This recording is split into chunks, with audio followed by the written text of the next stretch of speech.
हाल ही में एनवीडिया के CEO Jensen Huang ने एक ऐसी बात कही है जो हमारी टेक्नोलॉजी की दुनिया को शायद हमेशा के लिए बदल दे। उन्होंने इसे कंप्यूटिंग का रीसेट कहा है। तो चलिए समझते हैं कि इस रीसेट का आखिर मतलब क्या है और ये एआई के भविष्य को कैसे एक नई दिशा देने वाला है। तो जेनसन हुआंग ने अपनी बात शुरू की एक बहुत ही दमदार आइडिया के साथ।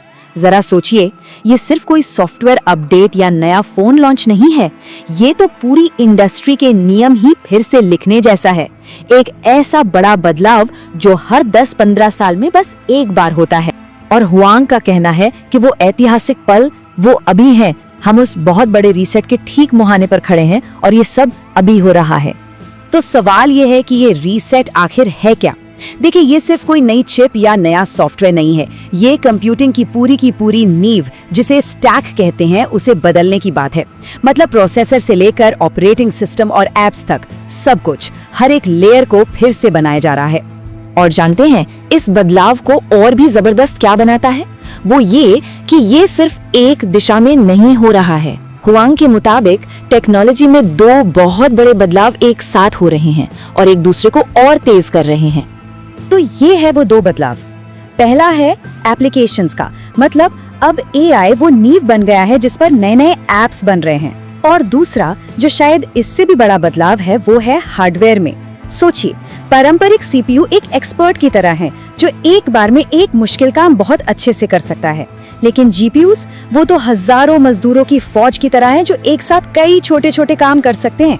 और एआई को ठीक यही चाहिए। तो ये दोनों बदलाव मिलकर इस क्रांति को हवा दे रहे हैं। हुआंग के अपने शब्द इस बदलाव की गंभीरता को बताते हैं। सॉफ्टवेयर से हार्डवेयर तक सब कुछ दोबारा लिखा जा रहा है।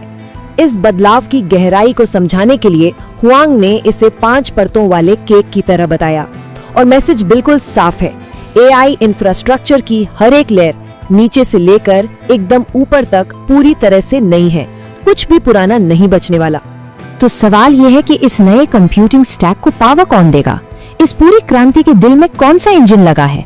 इसका जवाब है एनवीडिया का अगला बड़ा दाव, एक बिल्कुल नई तरह की चिप, और इसका नाम है वेरा रूबिन। ये एनवीडिया की अगली पीढ़ी की चिप्स हैं और ये सिर्फ कोई अपग्रेड नहीं है, ये एक बिल्कुल नया आर्किटेक्चर है जिसे शुरू से सिर्फ और सिर्फ एआई के लिए ही डिजाइन किया गया है।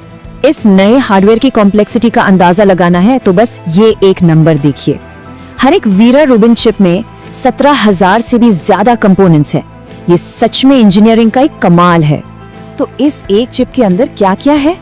एक नया वेरा सीपीयू और 2 अगली पीढ़ी के रूबिन जीपीयूज जो एक साथ काम करते हैं।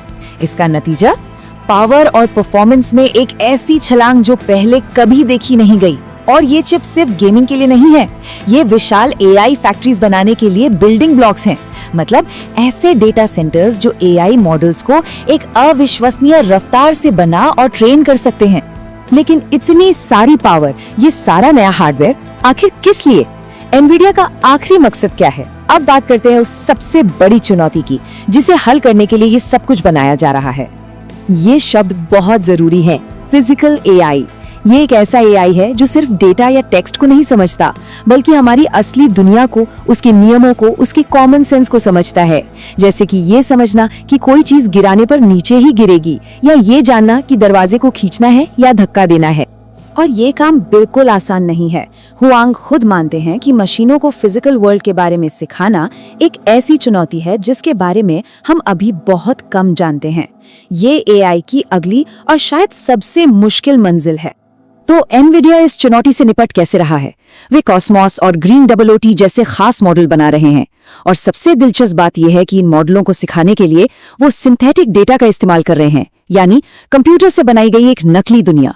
सोचिए, एक रोबोट को असली दुनिया में लाखों घंटे चलाने के बजाय उसे एक वर्चुअल दुनिया में करोड़ों घंटों का एक्सपीरियंस दे सकते हैं। ऑटोनॉमस गाड़ियां इसका सबसे अच्छा उदाहरण है, जिन्हें सेफ चलने के लिए फिजिकल वर्ल्ड की ऐसी ही गहरी समझ चाहिए। तो जब हम इन सब टुकड़ों को एक साथ जोड़कर देखते हैं, एक नया कंप्यूटिंग स्टैक, वेरा रूबिन जैसी पावरफुल चिप्स और फिजिकल एआई का लक्ष्य, तो एनवीडिया की बड़ी तस्वीर आखिर क्या बनती है? हुआंग का ये कोट सब कुछ साफ कर देता है। एनवीडिया खुद को सिर्फ एक चिप बनाने वाली कंपनी नहीं मानता, वो खुद को एक एनेबलर के तौर पर देखते हैं जो पूरी इंडस्ट्री को टूल्स दे रहा है। सीधे शब्दों में कहें तो एनवीडिया का मकसद सिर्फ एआई टूल बनाना नहीं है, वो पूरी नींव बना रहे हैं, हार्डवेयर, सॉफ्टवेयर, पूरा स्टैक, ताकि दुनिया भर के डेवलपर्स, रिसर्चर्स और कंपनियां उस नींव पर एआई का भविष्य बना सकें। वो एक तरह से स्टेज तैयार कर रहे हैं ताकि बाकी दुनिया उस पर कुछ कमाल कर सके। और हम इस चर्चा को इसी एक सवाल के साथ खत्म करते हैं, क्या होगा जब हमारी एटम्स की दुनिया को बिट्स की दुनिया पूरी तरह से समझ लेगी, जब एआई सिर्फ डिजिटल जानकारी ही नहीं बल्कि हमारी फिजिकल असलियत को समझने लगेगा। ये एक ऐसा सवाल है जिसका जवाब शायद आने वाले दशक को तय करेगा।